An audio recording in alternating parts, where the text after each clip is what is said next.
ఆంధ్రప్రదేశ్లో 3 రాజ్యసభ స్థానాలకు ఉప ఎన్నికకు సంబంధించి నోటిఫికేషన్ రానుంది.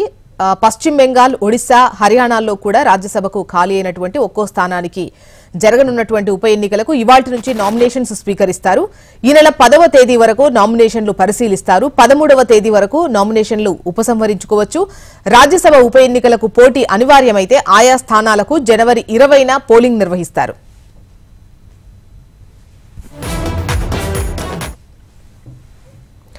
ఆంధ్రప్రదేశ్లో 3 రాజ్యసభ స్థానాలతో పాటు పశ్చిమ బెంగాల్, ఒడిశా, హర్యానాల్లో రాజ్యసభకు ఖాళీ అయిన ఒక్కో స్థానానికి జరగనున్న ఉప ఎన్నికలకు ఇవాల్టి నుంచి నామినేషన్లు స్వీకరిస్తారు. ఈ నెల 10వ తేదీ వరకు నామినేషన్లు పరిశీలిస్తారు. 13వ తేదీ వరకు నామినేషన్ల ఉపసంహరణ ఉంది. రాజ్యసభ ఎన్నికలకు పోటీ అనివార్యమైతే ఆయా స్థానాలకు జనవరి 20న పోలింగ్ నిర్వహిస్తారు. ఆంధ్రప్రదేశ్ అసెంబ్లీ ఎన్నికల్లో వైసీపీ ఓటమి తర్వాత ఆ పార్టీ ఎంపీలు మోపిదేవి వెంకటరమణారావు, బీదా మస్తాన్రావు, ఆర్ కృష్ణయ్య రాజీనామా చేయడంతో ఈ ఖాళీలు ఏర్పడ్డాయి. అభ్యర్థుల ఎంపికకు ఎన్డీఏ కూటమి కసరత్తు చేపట్టింది. టీడీపీకి 2, బీజేపీకి 1 పదవి దక్కనుంది. బీదా మస్తాన్రావు, సానా సతీష్, ఆర్ కృష్ణయ్య పేర్లు ఫైనల్ అయినట్లు తెలుస్తోంది. వీరిలో టీడీపీ నుంచి బీదా మస్తాన్రావు, సానా సతీష్, బీజేపీ నుంచి ఆర్ కృష్ణయ్య దాదాపు ఖరారైనట్లుగా పార్టీ వర్గాల ద్వారా తెలిసింది. అయితే అధికారికంగా ఎలాంటి ప్రకటన అయితే రాలేదు.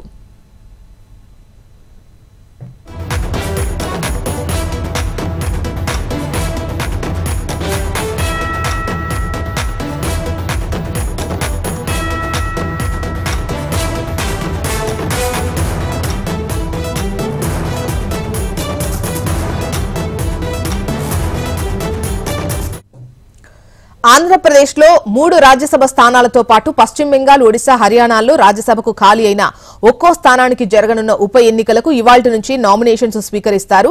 ఈ నెల 10వ తేదీ వరకు నామినేషన్లు పరిశీలిస్తారు. 13వ తేదీ వరకు నామినేషన్ల ఉపసంహరణ ఉంటుంది. రాజ్యసభ ఉప ఎన్నికలకు పోటీ అనివార్యమైతే గనక జనవరి 20న పోలింగ్ ఉంటుంది. ఇక పూర్తి వివరాలు అందించేందుకు మనకు కాంతి సిద్ధంగా ఉన్నారు. కాంతి, చెప్పండి, ముఖ్యంగా టీడీపీకి 2, బీజేపీ 1కి సంబంధించి ముఖ్యంగా పేర్లు ఖరారయ్యాయా? అధికారిక ప్రకటనకు సంబంధించి డీటెయిల్స్ ఎలా ఉన్నాయి?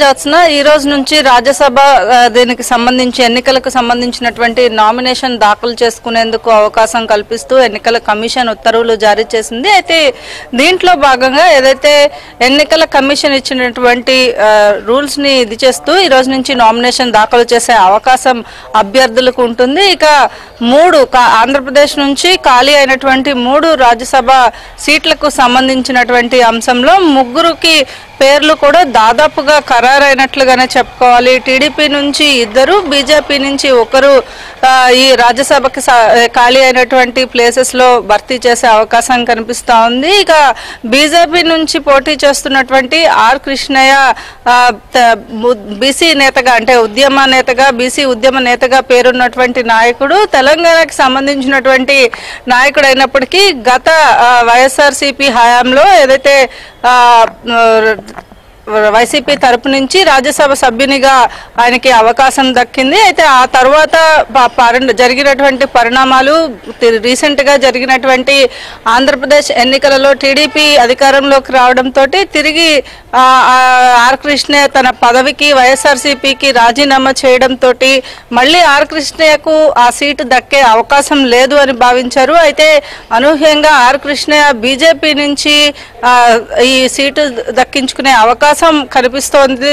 దాదాపుగా 90% ఆర్ కృష్ణయ్యకు బీజేపీ నుంచి ఈ సీటు ఖరారైనట్లుగా తెలుస్తోంది. ఇక బీదా మస్తాన్రావు మొదటి నుంచి కూడా టీడీపీలో ఉన్నటువంటి నాయకుడు. అయితే టీడీపీకి సంబంధించినంత వరకు కూడా మొదటి నుంచి ఉన్నప్పటికీ 2019లో ఏదైతే ఓడిపోయిన తర్వాత 2022లో రాజ్యసభకు సంబంధించినటువంటి సీటును సాధించుకుని వైఎస్ఆర్సీపీలో జాయిన్ అయ్యారు. అయితే కావలి నుంచి ఎమ్మెల్యేగా పోటీ చేసి ఓడిపోవడంతో ఆయనకు ఏదైతే గత ప్రభుత్వంలో ఉన్నటువంటి సాయిరెడ్డి తోటి మంచి సన్నిహిత సంబంధాలు ఉండడంతో ఆయనకు ఆ సీటు దక్కినట్లుగా అందరూ భావించారు. అయితే మొదటి నుంచి టీడీపీలోనే పనిచేసినటువంటి నాయకుడు కాబట్టి తిరిగి చంద్రబాబు నాయుడు సమక్షంలో టీడీపీలో ఆయన చేరడంతో తిరిగి రాజ్యసభకు సంబంధించినటువంటి సీటు కూడా బీదా మస్తాన్ రావుకి కన్ఫర్మ్ అయినట్లుగా తెలుస్తుంది. ఇక మోపిదేవి ప్లేస్ లో ఖాళీ అయినటువంటి సీట్ ఏదైతే ఉందో దాన్ని జనసేనకు ఇస్తారని చెప్పి మొదటి నుంచి భావించారు. అయితే జనసేనకు సంబంధించి నాగబాబు పేరు కూడా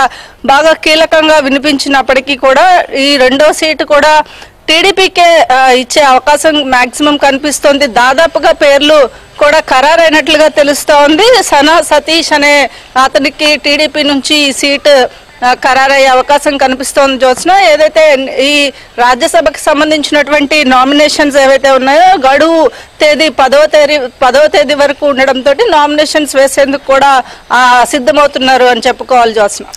రైట్ కాంతి.